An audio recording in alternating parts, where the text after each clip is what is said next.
Dr. Ronnie from Changanetrale, Chennai, who is one of the best glaucoma specialists in India with a huge number of publications in peer-reviewed journals. To his credit, will be speaking on medical management of glaucoma, all you need to know for 2021-22. Over to you, Dr. Ronnie. Hello, and I thank KSS and Srini for the kind invitation to this instruction course.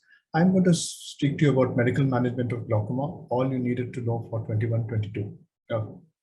So keep in mind that the goals of glaucoma treatment is to maintain the patient's visual function and related quality of life at a sustainable cost. These are the easiest guidelines for 2008, but the guidelines in 2020 are also very similar in terms of the aims of treatment. And the key goal is to preserve vision. And we achieve this by adequate intraocular pressure reduction. And preserving vision also means that we try to reduce progression. So keep in mind that quality of life is very important, and quality of life is done by minimizing the side effects of drugs and also by reducing the risk of progression. So whenever you look at anybody with disease, you need to stage the disease, you need to assess the risk factors, and then decide on target intraocular pressure. So you stage disease based on whether it's ocular hypertension, whether disease is mild, moderate, or severe. So to classify, you need to classify them into mild, moderate, or severe at each visit and at the initial visit. In terms of which drug you would choose, keep in mind efficacy, safety, tolerability, and obviously cost in our situation. And keep in mind also patient factors, because compliance and cost are very, very important from a patient perspective. When it comes to efficacy, don't look at only how much it reduces intraocular pressure. Also keep in mind what is the mean IOP decrease in the treated population. How consistent is the IOP reduction? Do you actually get good 24-hour IOP control? And how long does the effect last? When you look at drug efficacy, in general, the weaker drugs are betoxolol, vinoprostone, topical carbonic anhydrase inhibitors, rho kinase inhibitors, and alpha agonists. The medium are the non-selective beta blockers and the cholinergic agonists, and the strongest efficacy is with the prostaglandins. If you look at the meta-analysis of all drugs, it actually shows you that these are the trough and peak values for all different classes of medications. And it basically shows you the same thing, that the prostaglandins have the highest efficacy. Coming to safety and tolerability, you do see slightly different pictures. When it comes to ocular safety and tolerability, some of the prostaglandins and topical beta blockers have very, very low issues. The highest issues that we see with pilocarpine, obviously, you do get medium side effects with the alpha-2 agonists, the topical carbonic anhydrase inhibitors, the ROCK inhibitors, and bimetoprost and travoprost among the prostaglandins. Systemic safety is another issue. Most of our drugs are fairly safe, except the non-selective beta blockers, which are dangerous, and brimonidine in selected individuals. So keep in mind that even in healthy adults, a topical timolol could significantly reduce heart rate in people who had no other medical issues.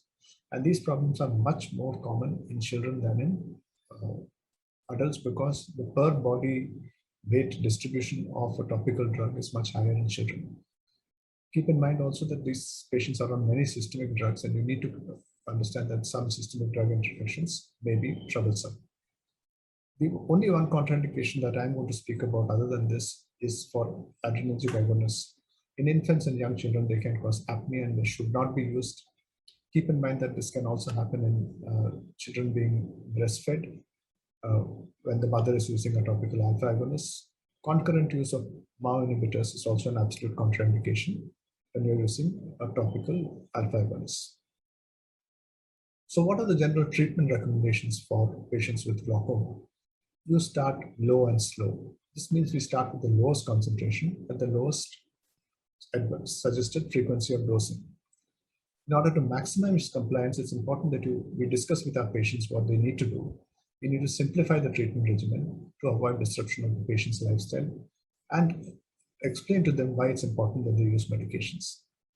So here we have one example of an ocular hypertension. With ocular hypertension, typically our target intraocular pressure is to reduce IOP by about 20. So which in this person with an IOP of 28 is around a target of 21 to 23. So One of the tendencies at this point is to think, okay, I can use any drug like an alpha agonist or a topical carbonic anhydrase inhibitor, which will give me 20% reduction. But that is a wrong approach, because almost any stage of the disease, you should start with the first line drug, which is either a non-selective beta blocker or a prostaglandin analog. So the same applies to an early to moderate glaucoma. Here too, your target intraocular pressure is about 30% less than baseline, and you would be looking at a non-selective beta blocker or a prostaglandin analog. When you have somebody with severe glaucoma, you could again start with a single drug, see whether you achieve a target intraocular pressure reduction of about 40%. Or if that's not possible, consider using a combination therapy. If you have somebody with POAG and cystoid macular edema, obviously prostaglandin analogs are not an option. You will need to use a beta blocker. Let's say this is somebody with CME with bronchial asthma. You may not be able to use either of the first line drugs, and you may need to use an alpha agonist, a topical carbonic anhydrase inhibitor, or a ROCK inhibitor. But this is the only situation where you will use second line drugs as first line. When you decide on efficacy, start on one drug, wait for the drug to reach peak, then you should know the peak effects for each of these medications.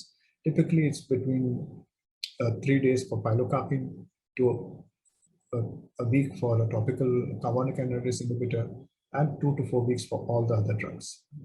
Reassess that there is at least a 15% intraocular pressure drop once you have started the medication. If there is not a 15% intraocular pressure drop, change. If there is a 15% intraocular pressure drop, then you consider whether this is adequate, whether your target IOP has been reached.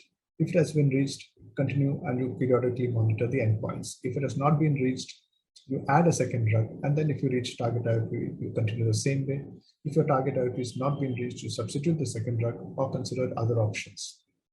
If the drug is not effective on intraocular pressure, you again change monotherapy till it's effective. If it's not effective, you go back to the other options. If you have multiple times tried this and nothing is happening, keep in mind that non-compliance can be a significant factor in these patients. What about combination medications? When you use combination medications, keep in mind whether the combination is additive in nature. So for example, you have drugs which decrease aqueous production or increase outflow. And makes good sense to use a drug which uses a combination of both. So if you have a drug which acts by combination which acts by two different pathways, you would get much better IOP reductions. So how many drugs do we need to use? And what is maximum tolerated medical therapy? So what is MMT? Is the minimum tolerated number and concentration of drugs which produce the maximum drop in IOP, and this is what we should aim for. We should not aim for maximum tolerated medical therapy, which used to be a maximum of 3 drugs, of which at least 2 are in combination. So you're basically using 2 bottles. So now you can actually manage this with 5 drugs. You can use a carbonic anhydrase alpha agonist combination and timolol and a prostaglandin combination. But keep in mind that as you keep on adding drugs, each additional drug gives you much less intraocular pressure reduction. For example, the use of a 4th drug only gives an additional drop of 15 to 20% from that baseline value in 40 to 60% of patients at a single time point, but has poor long-term effects, and you should be planning something more definitive for these patients. This is a patient who I saw recently, and this is the sort of medication that this is on. This is not maximum tolerated medical therapy. This is unsustainable for practically anybody and should not be given. So keep in mind the key goal includes minimizing side effects, and you should look for side effects at each visit and avoid overloading a patient with too many drugs. There are certain other general principles that you should keep in mind. One is teach nasolacrimal drug occlusion to reduce adverse effects systemically. Don't add 2 drugs of the same class. It is not recommended. It doesn't work. Don't use more than the recommended dose, because many of these drugs have tachyphylaxis and actually work less effectively, and you have more side effects when you use them at higher than the recommended dose or the higher than recommended number of times in the day. Start with monotherapy. I like to start with the unilateral therapeutic trial, but that is not mandatory. Wait for the drug to act. Substitute with a more effective drug in case of an inadequate effect, and use combination drugs when more than one drug is needed. Thank you. Thank you, Dr. Ronnie, for that wonderful presentation.